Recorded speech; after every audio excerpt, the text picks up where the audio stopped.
Welcome to the PH1105 lecture. In this very short video segment, we will talk about the relation between standing sound waves in an open pipe or a open and closed pipe and the phenomenon of resonance. So let's first take a look at this picture here where we have a speaker that emits sound waves of frequency F, and here we have a organ pipe that is open on both ends.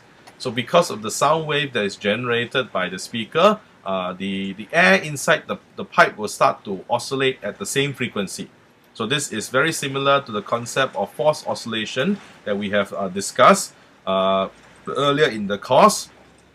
Now, what we do know from this concept of force oscillation, is that the wave amplitude of the wave inside the pipe will depend on the frequency of the driving speaker.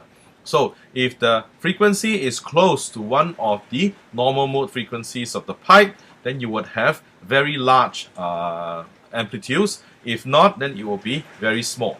So and if you do this experiment and you plot a curve of the amplitude versus the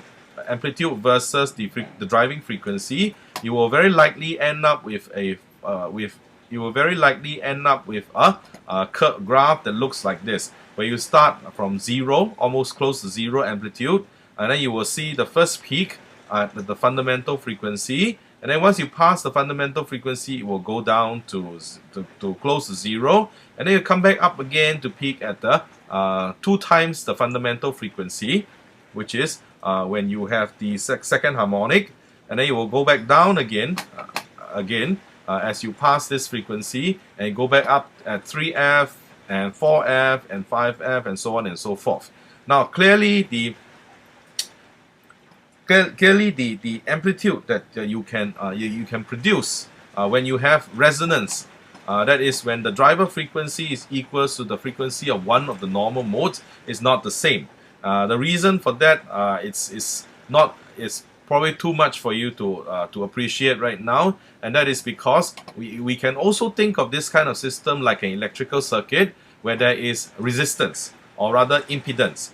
So this is like an external voltage is trying to pump sound energy into the open pipe, but there is impedance that stops it from transferring the energy, and that impedance actually impedance actually is very high at low frequencies and becomes very low at lower frequencies, which is why you see the resonant amplitude of the normal modes first increase and then start to decrease again. Okay, so this is but this is not expected of you. This is just for your knowledge. And if we think of this open organ pipe, we try to relate this open organ pipe to the human or the auditory canal in the human ear, then we see that this human ear has a resonance frequency of 3,440 Hertz. Therefore, this is the sound that we are most sensitive to, and in fact, sound wave can be used to shuttle glasswares. So you can read more about it in your textbook.